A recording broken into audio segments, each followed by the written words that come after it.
ओम शांति। ओम शांति। तो इस संसार में बहुत प्रकार के मैनेजमेंट सिखाए जाते हैं। एक होता है लौकिक रीति से किसी कंपनी को, किसी संस्था को, चाहे वो स्कूल है, चाहे वो कॉलेज है, चाहे वो धार्मिक आध्यात्मिक संस्थाएं हैं, कुछ भी है, तो उन सभी को मैनेज करना।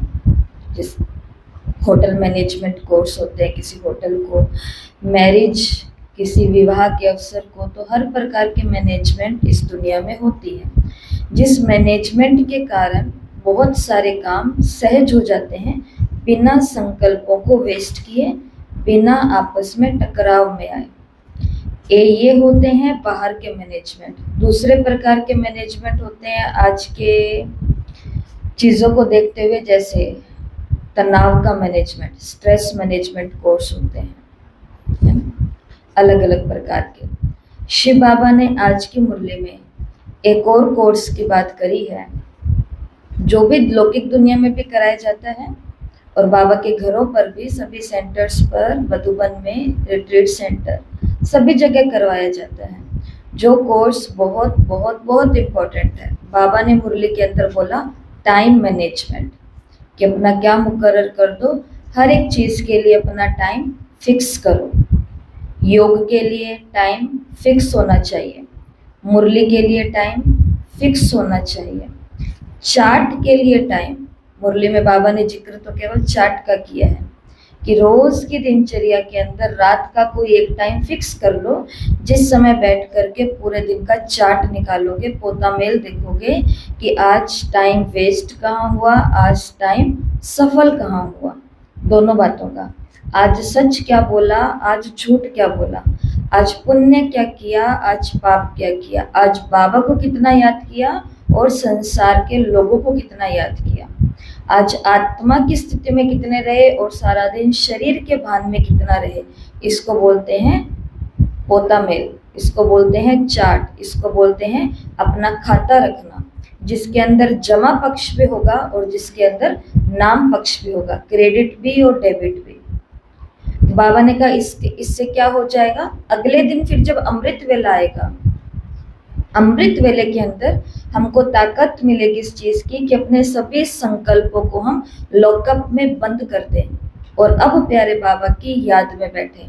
नहीं तो जो सोचते सोचते, जो बातें करते करते हम रात को चिंताओं में सोए थे, अमृत वेले उठते ही सबसे पहले संकल्प, ये हमारे मन का स्वभाव है, केवल ज्ञान वालों के लिए नहीं है। ये जो लौकिक में भी संसार में दुनिया में लोग रहते हैं, उन सभी के लिए है कि रात को जो करते करते सोते हो, सुबह उठते ही सबसे पहले वही संकल्प आता है। जिससे बात करते हुए सोते हैं, जो नाटक, सीरियल, टीवी, मोबाइल देखते हुए सोते हैं, वो जो कुछ किया वो सब कुछ सुबह उठते बाबा को गुड मॉर्निंग करते ही वो सब चीजें मन की स्क्रीन पर आ जाएंगी। इसके लिए दो मुख्य बातें बाबा ने बताई, एक तो टाइम फिक्स करने की और दूसरा टाइम फिक्स करो पोता मेल के लिए ही, चार्ट के लिए। और दूसरी बात है कि अमृत वेले अपने सभी संकल्पों को, बाहर के सभी संकल्पों को लॉकअप में बंद कर दो कि 1 घंटे, 1.5 घंटे, 2 घंटे तक अब तुम्हारे को अंदर ही रहना है, तुम्हारी छुट्टी है बाहर आने के लिए। और फिर होगी बाबा की याद। बाबा ने ऐसे बहुत इसके विषय में बातें मुरली में कही है, तो सुनते हैं। 24 मई 2025, 24/5/25।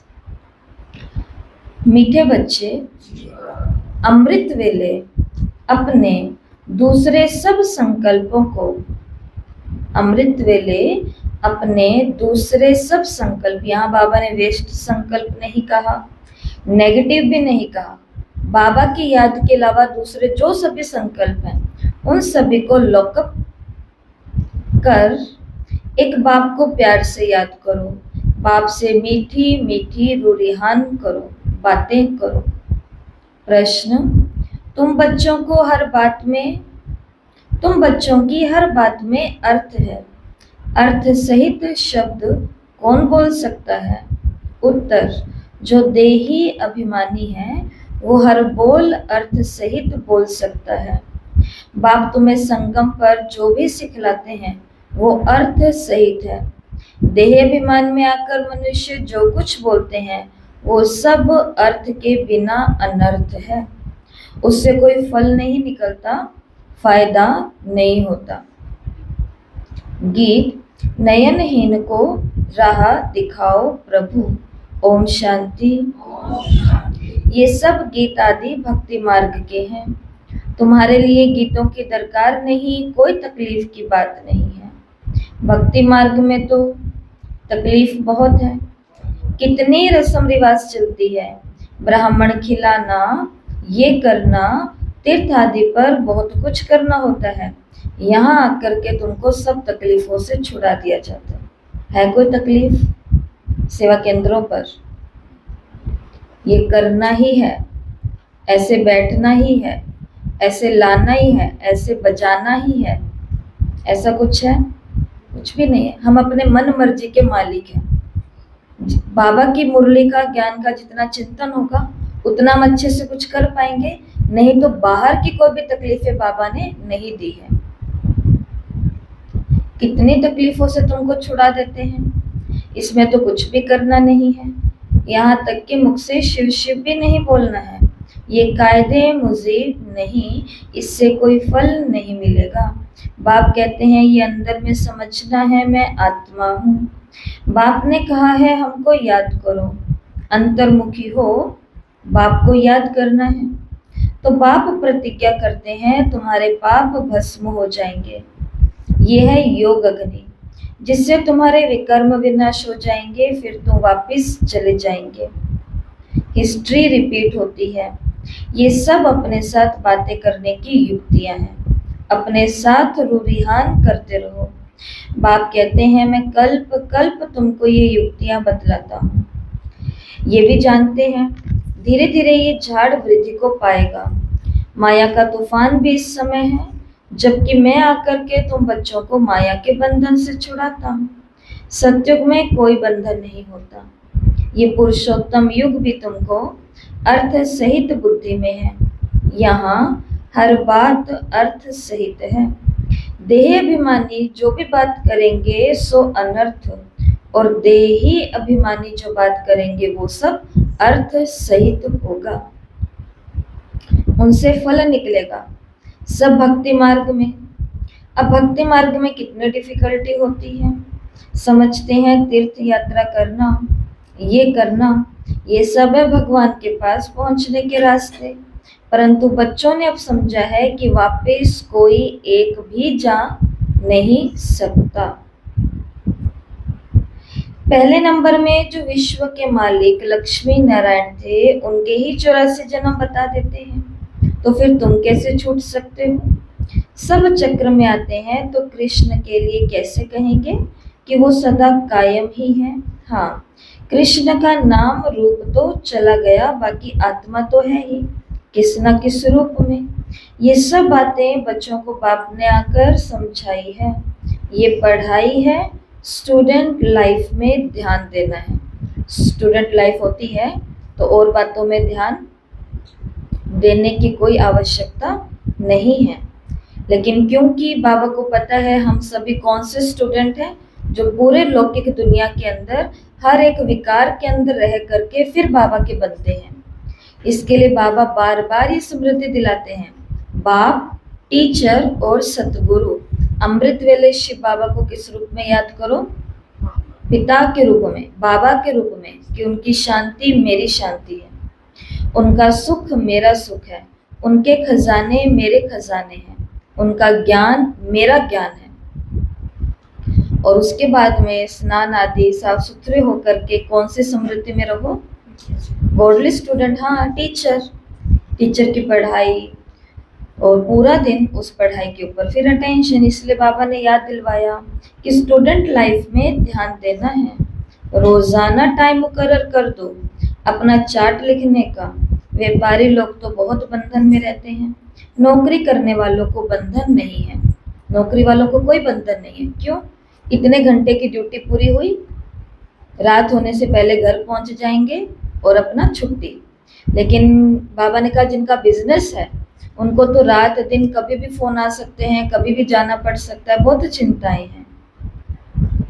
उनकी तुलना करते हुए बाबा ने नौकरी वालों को बोला कि तुमको नौकरी वालों पर इतना बंधन नहीं रहता, वो तो अपना काम पूरा किया और खलास। व्यापारियों के पास तो कभी ग्राहक आए तो सप्लाई करना पड़े। बुद्धि योग बाहर चला जाता है तो कोशिश कर समय निकालना चाहिए। अमृत वेले का समय अच्छा है, उस समय बाहर के विचारों को लॉकअप कर देना चाहिए। कोई भी ख्याल न आए, बाप की याद रहे, बाप की महिमा में लिख देना चाहिए। बाबा, क्या लिखना चाहिए बाबा की महिमा में? बोलो सभी, बाबा की महिमा में क्या लिखना चाहिए? एक एक बात बोलो। आप सुख के सागर हो, आप प्यार के सागर हो। बाबा, आप आनंद के सागर हो। बाबा, आप हमेशा हमारे साथ। महिमा, हमारे साथ रहते तो ये तो हमारा फायदा है। आप दिव्य बुद्धि दाता हो, दिव्य बुद्धि दाता हो, ज्ञान के सागर, श्रीमत देने वाले हैं गुरु। से नैया पार लगाने वाले हैं, मनुष्य से देवता बनाने वाले हैं। से नैया पार लगाने वाले हैं। हम्म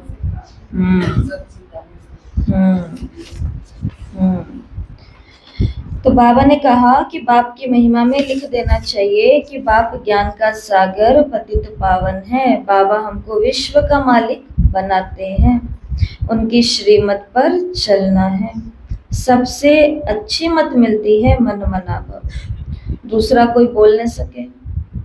कल्प कल्प ये मत मिलती है तमो प्रधान से सतो प्रधान बनने की। बाप सिर्फ कहते हैं मामेकम याद करो, इसको कहा जाता है वशीकरण मंत्र। अर्थ सहित याद करने से ही खुशी होगी। वशीकरण मंत्र किसको वश में करना है? घर वालों को, बाबा को, मन को। फायदा ज्यादा किसमें है? किसको वश में कर ले तो एक वश में करने से सारे काम हो जाएंगे।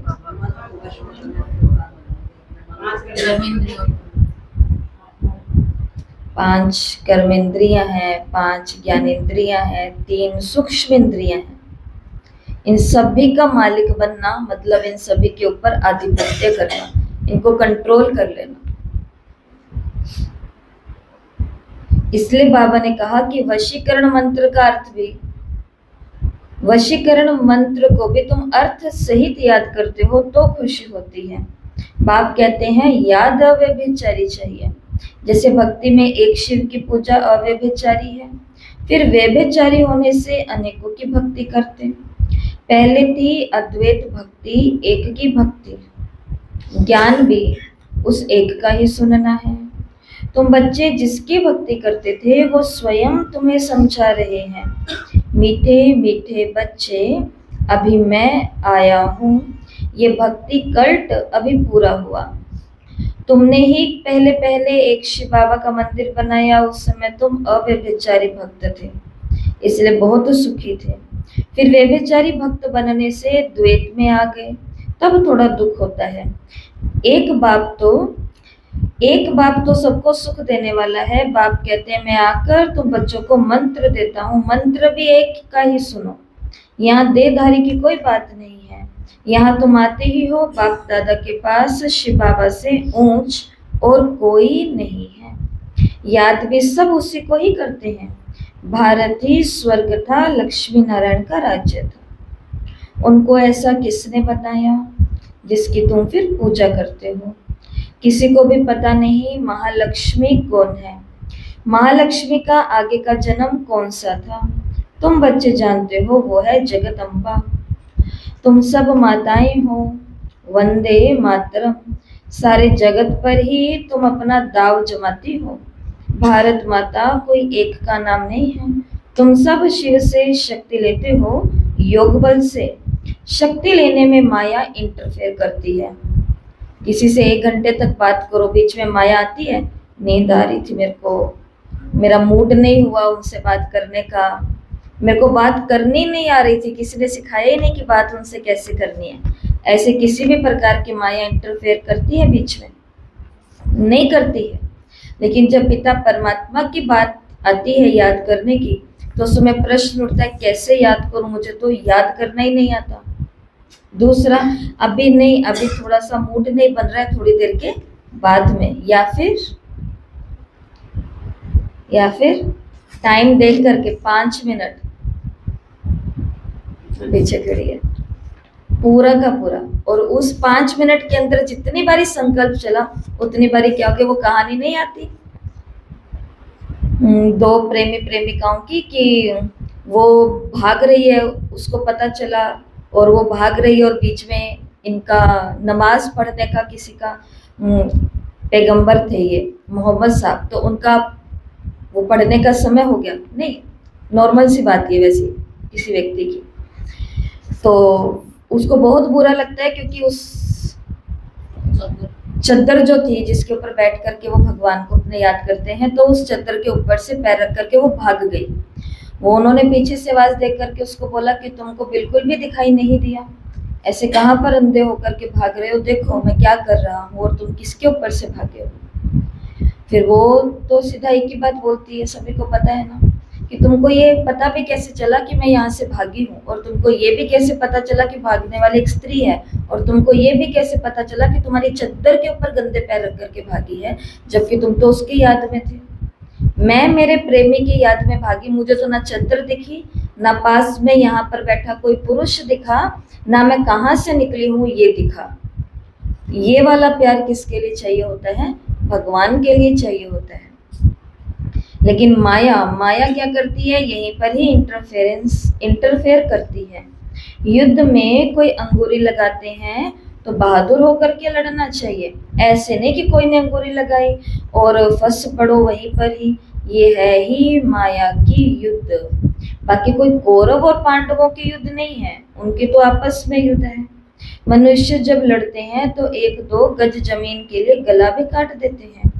बाप आकर समझाते हैं ये सब ड्रामा बना हुआ है, राम राज्य रावण राज्य। अभी तुम बच्चों को ये ज्ञान है कि हम राम राज्य में जाएंगे, वहाँ अथाह सुख है, नाम ही है सुख धाम, वहाँ दुख का कोई नामो निशान नहीं।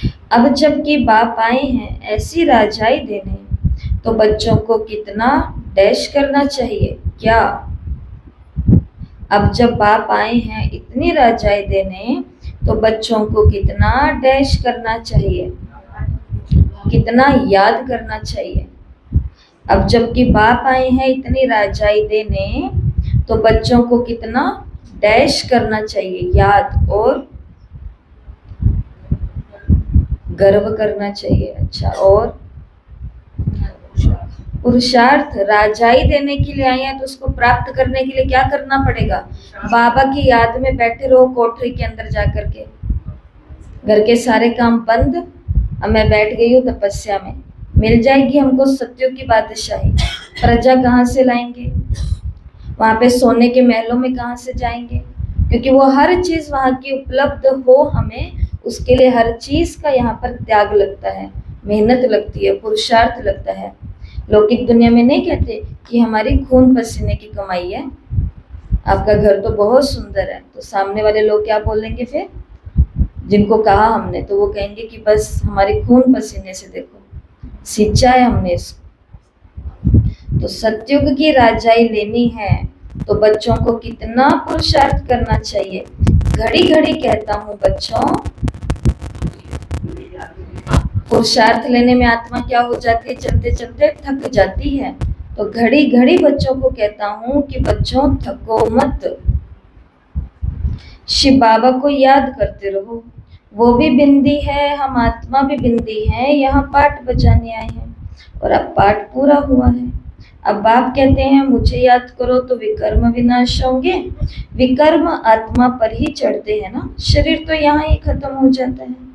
कई मनुष्य कोई पाप कर्म करते हैं तो अपने शरीर को ही खत्म कर देते हैं, परंतु इससे कोई पाप उतरता नहीं है। जीव घात करने से, सुसाइड करने से आत्मा का पाप उतरा नहीं, पाप आत्मा उसको कहा जाता है। फिर साधु संत आदि तो कह देते हैं आत्मा निर्लेप है, आत्मा सो परमात्मा, अनेक मतें मिली हैं।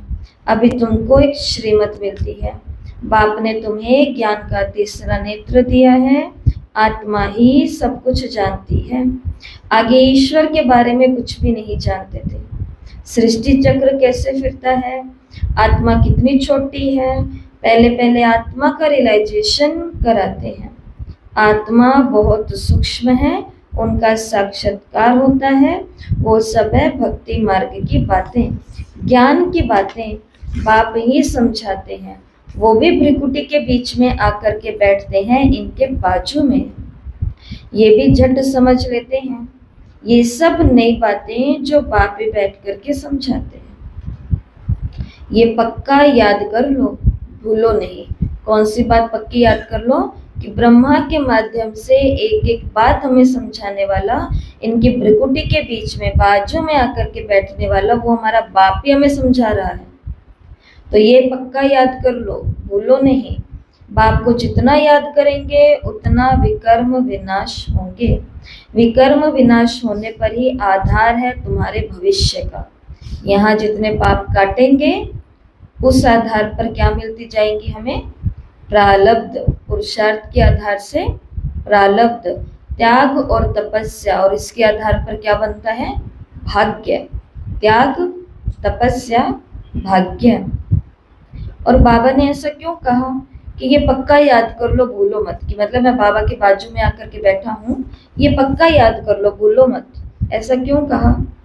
थोड़ा चिंतन करते हैं।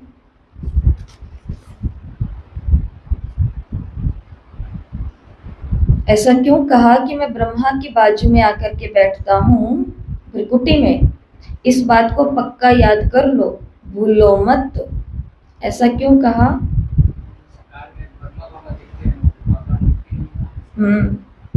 क्योंकि कई बार सत्संग से लोग सोचते हैं ना, बाबा ब्रह्मा बाबा सुना रहे हैं, बाबा कह रहे हैं कि आपके पास बैठती है, सारा मेरे द्वारा ही सुना रहे हैं। तो फिर इससे क्या होगा? ये क्यों याद रखना जरूरी है, पक्का याद रखना? जैसे वो भी बुलाते हैं तो बाबा वासना ले रहा है, पर ब्रह्मा के मन से दृष्टि लेंगे तो बाबा दृष्टि दे रहे हैं इनकी आंखों से। ये सुना रहे हैं तो बाबा इनके कानों से मेरी हर बात को सुन रहा है। इन आंखें, बत्तियां खुली रहती है ना, बाबा की आंखें बंद होती है? सबके घर में फोटो है बाबा का, मोबाइल में भी फोटो होगा। जो जो कुछ हम करते हैं वो आंखें सब देख रही है।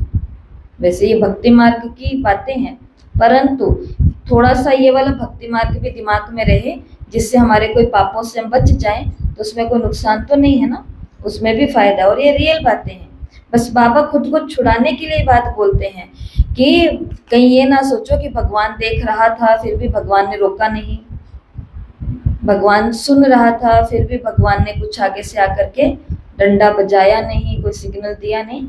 इसके लिए वो हमें अपने कर्मों पर लाना चाहते हैं कि तुम अपने हर कर्म के जिम्मेवार हो। तो ज्ञान की ये बातें हमको समझाई गई हैं। परंतु ये क्यों पक्का याद कर लो, भूलो नहीं कि ब्रह्मा के भ्रिकुटी के बाजू में आकर के शिव बाबा बैठे हैं। इसके पीछे ये तो रीजन है ही जो आपने बताए, पर एक और भी रीजन है जो हमको लगता है, वो ये रीजन है कि आत्मा हर श्रीमत को पालन, जैसे शुरू के दिन याद करो। अब तो हम एक एक दो दो घंटा ऐसे योग में 3-3 घंटा भी हम बैठ सकते हैं योग के अंदर। अब बहुत बड़ी ये बात नहीं रही है एक ही जगह पर बैठ करके याद करना। लेकिन जब शुरू में कोई हमें कहता या हम देखते थे कि 1 घंटे तक योग में बैठना है, आधे घंटा बैठना है, तो उस समय लगता था कि हम नहीं बैठ सकते, 5 मिनट भी शांति से तो नहीं बैठ सकते। लेकिन जब आत्मा ये समझती है कि मेरा पिता मुझे कह रहा है, तो आत्मा के अंदर ऑटोमेटिक ही ताकत आने लगती है, उसको हिम्मत मिलने लगती है कि ये भगवान कह रहा है। वो कहने के साथ में हिम्मत भी देता है। लेकिन उसकी हर श्रीमत पर अगर हम ये बोलेंगे कि मैं तो ये कर ही नहीं सकती, मैं तो ये कर ही नहीं सकती, मैं तो ये कर ही नहीं सकती, तो इसका मतलब हम ये भूल गए हैं कि हमें कहने वाला कोई साकार नहीं है, वो निराकार है। वो कहने के साथ में शक्ति भी देता है।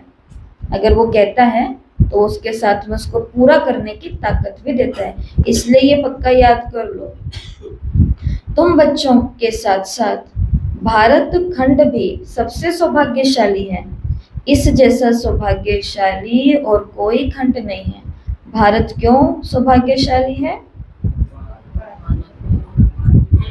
यही स्वर्ग बनता है। भगवान की अवतरण भूमि है, यही स्वर्ग बनता है। और यही अपना हमें ज्ञान देते हैं, परमात्मा ज्ञान देते हैं। और भारत सौभाग्यशाली क्यों है? थोड़ा त्रिकालदर्शी होके सोचो, थोड़ा और आगे जाओ, 2025 से आगे जाओ। भारत क्यों सौभाग्यशाली है? भगवान से मैं आगे जाने की बात कर रही हूँ।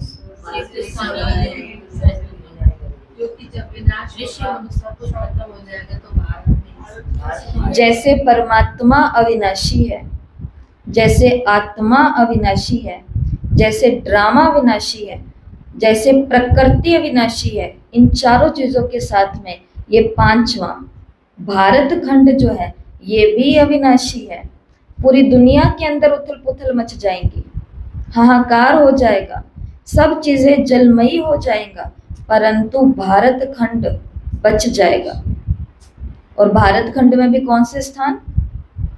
जो बाबा के मुरली में बोल के गए हैं, जहां पर पुरुषार्थ किया गया है, जिन स्थानों को प्योर पवित्र महान कार्यों के लिए लगाया गया है, वो सब, वो किसी का घर भी हो सकता है, वो कोई मंदिर भी हो सकता है, वो कोई सेवा केंद्र भी हो सकता है, कुछ भी हो सकता है, कुछ भी जहां पर कुछ ऐसे काम हुए सब बच जाएगी ये भूमि।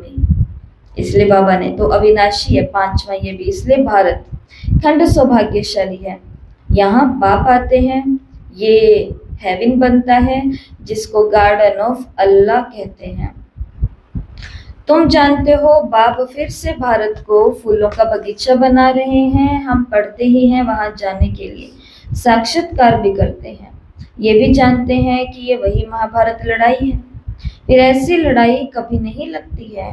तुम बच्चों के लिए नई दुनिया भी जरूर चाहिए। नई दुनिया थी ना, भारत स्वर्ग था। 5000 वर्ष हुए, लाखों वर्षों की बात नहीं है। लाखों वर्ष होते तो मनुष्य आज अनगिनत हो जाए। ये भी कोई की बुद्धि में बैठता नहीं है कि इतना हो कैसे सकता जबकि इतनी आदमशुमारी नहीं है।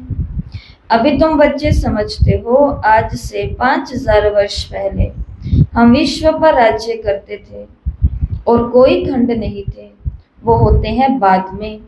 तुम बच्चों की बुद्धि में ये सब बातें हैं और किसी की बुद्धि में बिल्कुल नहीं है। थोड़ा भी इशारा दो तो समझ जाएं। आर्ग्यूमेंट करते हैं, लेकिन अगर प्रॉपर उनको इशारा मिल जाए, जो ये कहते हैं अभी तो दुनिया लाखों वर्ष चलने वाली है, उनको अगर इतने आंकड़े बताएं आज से 150 साल पहले के, 150 साल पहले पूरी दुनिया की आबादी 120 करोड़ थी।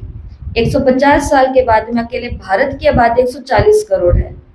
तो 150 साल के अंदर पूरी दुनिया के अंदर 600 साढ़े 600 करोड़ लोग बढ़ चुके हैं। सिर्फ कितने साल में? 150 साल में। लाखों वर्षों के अंदर तो क्या हो सकता है। तो बाबा ने कहा अगर उनको इशारा ढंग से दें और उनकी बुद्धि है ऐसी तो वो समझ सकते हैं, समझ जाएं। बात तो बरोबर है। हमारे पहले जरूर कोई धर्म था, अभी तुम समझा सकते हो कि आदि सनातन देवी देवता धर्म था जो प्राय लोप हो गया है। कोई अपने को देवता धर्म के कह नहीं सकते, समझते ही नहीं है कि हम आदि देवी देवता धर्म के थे। फिर वो धर्म कहाँ गया, हिंदू धर्म कहाँ से आया, कोई इन बातों का चिंतन करते ही नहीं है। तुम बच्चे समझा सकते हो, बाप तो है ज्ञान का सागर, ज्ञान की अथॉरिटी, तो जरूर आकर के ज्ञान ही सुनाया होगा। ज्ञान से ही सदगति होती है, इसमें प्रेरणा की बात नहीं है। बाप कहते हैं जैसे अब आए हैं वैसे कल्प कल्प आता हूँ, कल्प बाद भी आकर तुम बच्चों से मिलेंगे। तुम भी जैसे चक्र लगाते हो, राज्य लेते हो फिर गवाते हो, ये बेहद का नाटक है। तुम सभी एक्टर्स हो। आत्मा एक्टर हो गए, क्रिएटर, डायरेक्टर, मुख्य एक्टर को ना जाने तो वो क्या काम की। तुम बच्चे जानते हो कैसे आत्मा शरीर धारण करते हैं और पाठ बजाते हैं, अब फिर वापस जाना है। अब इस पुरानी दुनिया का अंत है, कितनी सहज बात है। तुम बच्चे ही जानते हो बाप कैसे गुप्त बैठे हैं। गोदरी में करतार देखा, गठरी होती है ना, उसके अंदर क्या दिख गया? करतार। तो बाबा ने कहा ऐसे बैठा हुआ है। अब देखा कहें या जाना कहें, एक ही बात है। आत्मा को देख सकते हैं परंतु उससे कोई फायदा नहीं, कोई को समझ में भी ना आ सके। नोदा भक्ति में बहुत साक्षात्कार करते हैं, आगे तुम बच्चे भी कितने साक्षात्कार करते थे, बहुत प्रोग्राम आते थे। फिर पिछाड़ी में ये खेलपाल तुम देखेंगे, भारत पाकिस्तान का जब बंटवारा हो रहा था और इधर सभी दादियों को, यज्ञवत्सों को, ब्रह्मा कुमार कुमारियों को, सबको बाबा ने किस में बिजी कर दिया? सत्यों के साक्षात्कार में, ट्रांस। तो इन सब में उनको बिजी कर दिया और वो कहते हैं, बस इतना बताते हैं कि बाबा ने मिस्त्री मजदूर को बुला करके घर की दीवारों को बड़ा करा दिया कि आने वाले समय में, क्योंकि अंदर बहुत बच्चे बच्चियां रहते हैं तो इनको कोई खतरा ना हो, ये सभी प्रबंध बाबा ने करवाए। लेकिन दादियां अपने अनुभव में बताती है, हमें तो पता ही नहीं चला कि बाहर इतना हंगामा हो गया। और वो तो सबको पता ही है ना, कैसे ट्रेन, कैसे लोग, कैसे घर, सब तबाह होते थे, सब चीजें, और कितने बुरे कर्म, सब चीजें। परंतु इतनी सारी कुमारियां एक साथ रह रही हैं, इतनी सारी माताएं एक साथ रह रही हैं, किसी की नजर भी उनके ऊपर नहीं गई। तो ये कब हुआ? जब उन्होंने पहले खुद को ही दुनिया से गायब कर लिया। आत्मा समझना मतलब दुनिया से गायब हो जाना, और उनको बिजी कर दिया खेलपाल में। बाबा ने कहा आगे भी संसार के अंदर विनाश लीला रची जाएगी, होगी, और उस समय बच्चों को फिर कहाँ बिजी कर दिया जाएगा? खेलपाल में, साक्षात्कार। अब तो बाप कहते हैं पढ़कर होशियार हो जाओ, अगर नहीं पढ़ेंगे तो फिर खेलेंगे कूदेंगे तो होंगे खराब, और पढ़ेंगे लिखेंगे तो बनेंगे नवाब। टीचर ऐसा कहती है कि खेलो लिखोगे पढ़ोगे तो बनोगे नवाब, खेलोगे कूदोगे तो होंगे खराब। बच्चे मन ही मन क्या कहते हैं? खेलेंगे कूदेंगे तो बनेंगे नवाब, पढ़ेंगे लिखेंगे तो होंगे खराब। ये उस खेल कूद की बात नहीं है। क्रिकेट, वॉलीबॉल, फुटबॉल, टेनिस, ये वो, ये इन खेलों की बात नहीं हो रही है। ये तो जरूरी हो गए हैं आजकल सबके लिए, दिमाग को एक्टिव रखने के लिए, ब्रेन को फ्रेश रखने के लिए स्पोर्ट्स जरूरी हो गए हैं। परंतु ये कौन से खेल की बात करते हैं कि पढ़ोगे लिखोगे तो बनोगे नवाब, खेलोगे कूदोगे तो होंगे खराब? कौन से खेल खेलते हैं हम दुनिया में?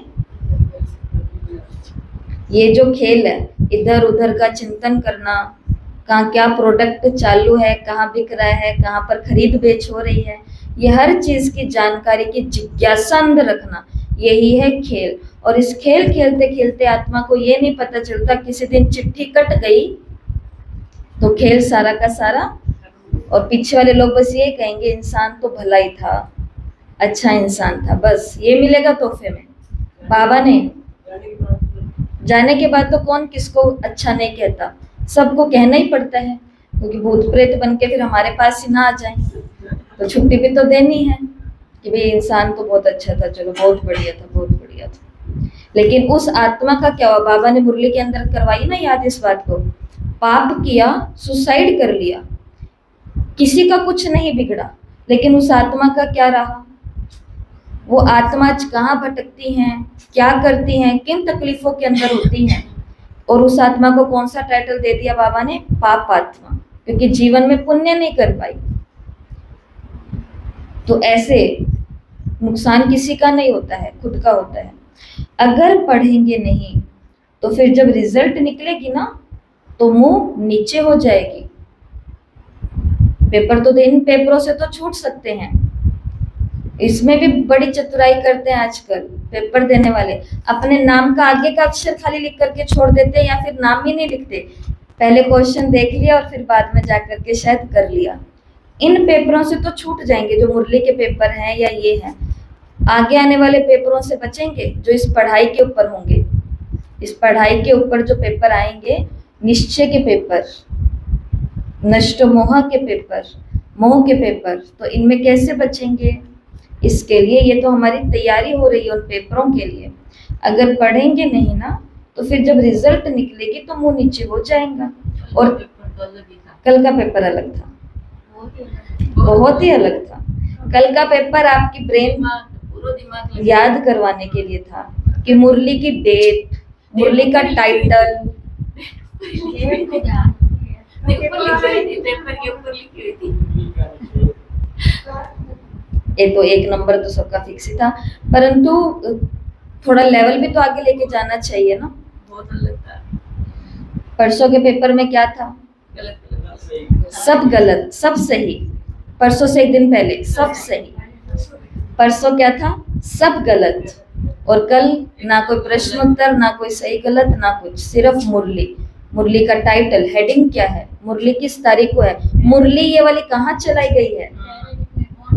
कौन? हाँ, मतलब बाबा ने इस मुरली के अंदर आके कितने पहरे। पूरा दिन हम क्या बाबा को याद करेंगे, क्या चिंतन करेंगे? ये सिर्फ तरीके हैं। जैसे आपने देखा होगा और किया भी होगा, भक्ति मार्ग के अंदर बीच बीच में कभी उनकी बैठ करके श्रृंगार की वस्तुएं बनाते हैं, कभी बैठ करके उनका गद्दा सिलने लग जाते हैं, कभी छोटे छोटे तकिए बनाने लग जाते हैं। तकिए ये बनाने से वो ठाकुर जी उसके ऊपर आकर के थोड़ी ना सोने वाले हैं, परंतु भाव होते हैं ये भाव होते हैं कि आत्मा उसकी याद में मगन रहे और बुरे कामों से बची रहे। हम सोचते हैं कि पूरा दिन मुरली, आज बाबा ने मुरली में क्या बोला? आज बाबा ने मुरली में बोला तुमको टाइम वेस्ट 1 मिनट भी नहीं करना, कल की मुरली तुमको 1 मिनट बस, हो गई मुरली हमारी पूरी एक पॉइंट के अंदर। अब क्या करेंगे आगे? अब आगे करेंगे ये खेल, जिन खेलों की बाबा बात कर रहे हैं। इसके लिए हमको भी बिजी रहने की युक्तियां हैं। अव्यक्त मुरलियों की पढ़ाई करो, 3 अव्यक्त मुरलियां आ रही है।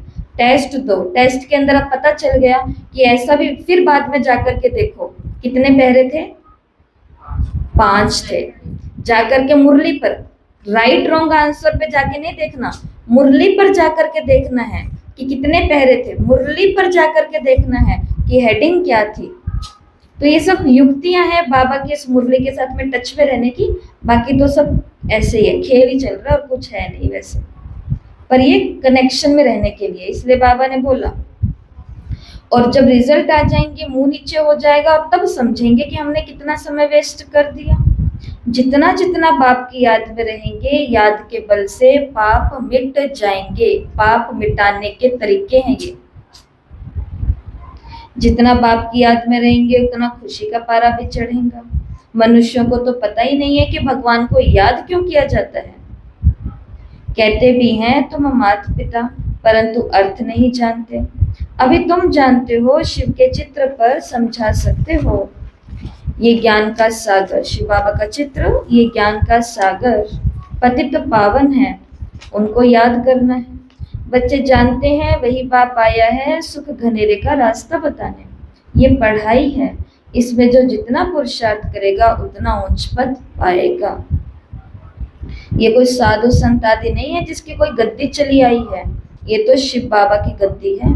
ऐसे नहीं कि ये जाएगा तो दूसरा कोई गद्दी पर बैठ जाएगा। बाप तो सबको साथ ले जाएंगे। कई बच्चे व्यर्थ के ख्यालों में ही अपना टाइम वेस्ट करते हैं। अब इस ख्याल, ये ख्याल होगा किसी को कि और कौन इन गद्दियों पर बैठेगा, कौन इस सीट पर बैठेगा।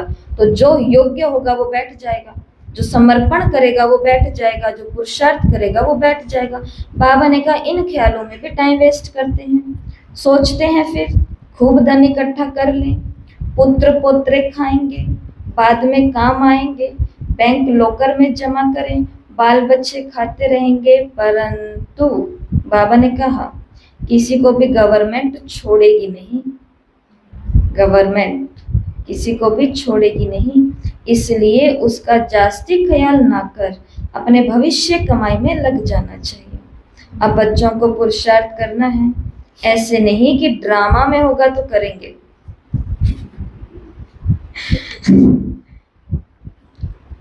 ऐसे नहीं कि ड्रामा में होगा तो करेंगे।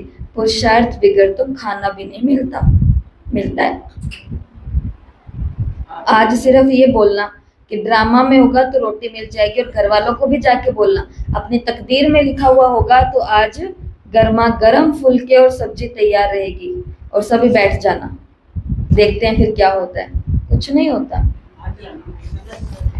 बच्चों का कोर्स हुआ तो हमने उनको बोला कि अब मेरे को बताओ कि तुमने कोर्स तो कर लिया, अब तुम डेली मेडिटेशन करोगे?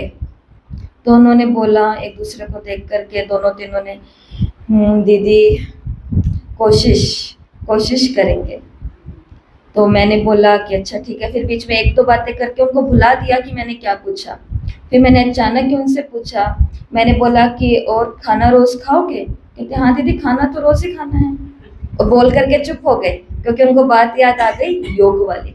फिर उनको बोला जब रोटी रोज खानी कंफर्म है, पक्का तो कच्चा पक्का तो नहीं है ना, एकदम पक्का है कि रोटी तो खानी है, चाहे चाहे घर में है, चाहे स्टेशन पे है, चाहे बस स्टैंड पे है, चाहे दोस्त के घर गए हुए हैं, चाहे थिएटर में बैठे हैं, चाहे कहीं पर भी बैठे हैं, रोटी तो खानी है, पेट को चाहिए। पर बस यही बात है, शरीर सिग्नल दे देता है गुड़गुड़ गुड़गुड़ करके, चूहे कूद करके यहाँ से सिग्नल मिलते हैं अशांति के, अकेलेपन के, तनाव के, पर हमको वो सिग्नल समझ नहीं आते क्योंकि उसकी पूर्ति करने के लिए मोबाइल, टीवी, दोस्त, गाड़ियां ऐशोआराम बनी हुई हैं, फीलिंग नहीं आने देती हैं। तो इसके लिए जब वो फिक्स है तो ये भी फिक्स हो जाना चाहिए। बाकी बाबा ने बोला पुरुषार्थ बगैर तो खाना भी नहीं मिलता, परंतु अगर किसी की तकदीर में नहीं है तो फिर ऐसे ऐसे ख्यालात उनको आ जाते हैं, ड्रामा लेकर के उनको बैठ जाता है, पुरुषार्थ नहीं करने देता, तकदीर में ही नहीं है तो फिर ईश्वरीय तदबीर भी क्या करेंगे। और जिनकी तकदीर में है वो अच्छी रीति धारण करते भी हैं और औरों को कराते भी हैं, डंके की चोट पर करेंगे भी और कराएंगे भी। बाप तुम्हारा टीचर भी है, गुरु भी है, तो उनको याद करना चाहिए। सबसे प्रिय बाप टीचर और गुरु ही होते हैं, तो उनको कितना याद करना चाहिए। बाबा युक्तियां तो बहुत बतलाते हैं, तुम साधु संत आदि को भी निमंत्रण दे सकते हो। अच्छा, मीठे मीठे सिकिलधे बच्चों प्रति माता पिता बाप दादा का याद प्यार और गुड मॉर्निंग। रूहानी बाप की रूहानी बच्चों को नमस्ते। हम रूहानी बच्चों की रूहानी माता पिता बाप दादा को नमस्ते, गुड मॉर्निंग, ओम शांति, शुक्रिया बाबा, शुक्रिया। वाह। धारणा के लिए मुख्य सार है, पहला पुरुषार्थ कर अपनी भविष्य कमाई में लग जाना चाहिए। ड्रामा में होगा तो कर लेंगे, ये कहकर पुरुषार्थहीन नहीं बनना। ड्रामा शब्द कौन बोलेगा? जो आलसी होता है वो क्या बोलता है? तकदीर में होगा तो हो जाएगा, भाग्य में होगा तो हो जाएगा। हम तो आलसी लोग नहीं है ना, हम आलसी और अलबेले की लिस्ट में तो नहीं आते हैं। हमें ड्रामा सबको ये बात पता है, लेकिन आज फिर से एक बार रिपीट करती हूँ मुरली के पॉइंट के हिसाब से। ड्रामा का जो लेसन हमको मिला है प्यारे बाबा से, ये ड्रामा का लेसन वर्तमान की बातों के ऊपर नहीं लागू होता है। ड्रामा का लेसन सिर्फ पास्ट और फ्यूचर की बातों पर लागू होता है। पास्ट की गलतियां और फ्यूचर की चिंताएं पक्का कर लो। पास्ट में की हुई गलतियां या जो भी मिला सुख दुख, और फ्यूचर की जो हमको चिंताएं होती है, इन दोनों के ऊपर लगाना है ड्रामा। जो ड्रामा में था वो हो गया, ठीक है, अपनी गलती देखो, सुधारो और आगे बढ़ो। और जो ड्रामा में होगा, बाबा बैठा है, सब अच्छे से अच्छा ही होगा। लेकिन प्रेजेंट के ऊपर कभी भी ड्रामा का लेसन लागू नहीं होता। इस ड्रामा के लेसन को प्रेजेंट पर, वर्तमान पर वही लागू करेगा जो पुरुषार्थ से बचना चाहता है, मेहनत से बचना चाहता है। इसलिए आज की मुरली में बाबा ने बोला ऐसा नहीं कि ड्रामा में होगा तो कर लेंगे, इसको ये कहना भी पुरुषार्थहीन हो गया। दूसरा, सारे दिन में जो भी पाप होते हैं या किसी को भी दुख देते हैं वो नोट करने हैं, सच्चाई से फिर बाप को सुनाना है। साफ दिल बन एक बाप की याद से सब हिसाब चुकतुक करने हैं। आज का वरदान है, ताज और तख्त को सदा कायम रखने वाले निरंतर स्वतः योगी भव। वर्तमान समय बाप द्वारा सभी बच्चों को ताज और तख्त मिलता है। अभी का ये ताज व तख्त अनेक जन्मों के लिए ताज और तख्त प्राप्त कराता है। तो बाबा बता रहे हैं कौन सा ताज और तख्त अभी हमको मिलता है? विश्व कल्याण की जिम्मेवारी का ताज, और बाप दादा के दिल तक सदा कायम रहे तो निरंतर स्वतः योगी बन जाएंगे। तो ताज कौन सा पहना हुआ है हमने? सेवा का, विश्व कल्याण का ताज है। रिस्पॉन्सिबिलिटी किसकी है? मेरी है। मुझे कहा जाएगा तो मैं कुछ करूं? नहीं, जिम्मेवारी, कल्याण के कार्य की जिम्मेवारी मेरी है। और बाप दादा का दिल तख्त, उन्हें किसी भी प्रकार की मेहनत करने की ही बात नहीं है, क्योंकि एक तो संबंध समीप का है और दूसरा प्राप्ति अखुट है, और जहाँ प्राप्ति है वहाँ याद स्वतः ही होती है। स्लोगन, प्लेन बुद्धि से प्लान को प्रैक्टिकल में लाओ। प्लेन बुद्धि से प्लान को प्रैक्टिकल में लाओ तो सफलता समाई हुई है। और आज के अव्यक्त इशारे जो हमारे पास मधुबन से पहुंचे हैं, दुख अशांति की उत्पत्ति अपवित्रता से होती है। दुख अशांति की उत्पत्ति अपवित्रता से होती है। जहाँ अपवित्रता नहीं वहाँ दुख अशांति कहाँ से आई? आप सब पतित पावन बाप के बच्चे, मास्टर पतित पावन हो, तो जो औरों को पतित से पावन बनाने वाले हैं वो स्वयं तो पावन ही होंगे ना। ऐसी पावन पवित्र आत्माओं के पास सुख और शांति स्वतः ही रहते हैं। सबसे बड़े से बड़ी महानता है पावन बनना। आज भी इसी महानता के आगे सबका सिर झुकता है। आज भी कलयुग के अंदर भी, जहाँ पर इतने दुष्कर्म हो रहे हैं, इतने बुरी कृत्य हो रहे हैं, वहां पर भी आज ऑटोमेटिक ही सर कहाँ झुक जाता है। बाइक पे जा रहे, हमने देखा है लोगों को गाड़ियों में, बाइक स्कूटी पर जा रहे होते, जैसे मंदिर आगे होता है तो लोग मंदिर की तरफ देख करके ऐसे कर लेते हैं। छोटी बच्चियों को देखते हैं तो देखते एकदम उनके पैरों को टच कर लेते हैं। प्योरिटी ऑटोमेटिक ही सिर झुकवाती है। तो यह है सबसे बड़ी शक्ति, सबसे बड़ी महानता, बाबा ने कहा, और आज भी ऐसा ही है। अच्छा, ओम शांति।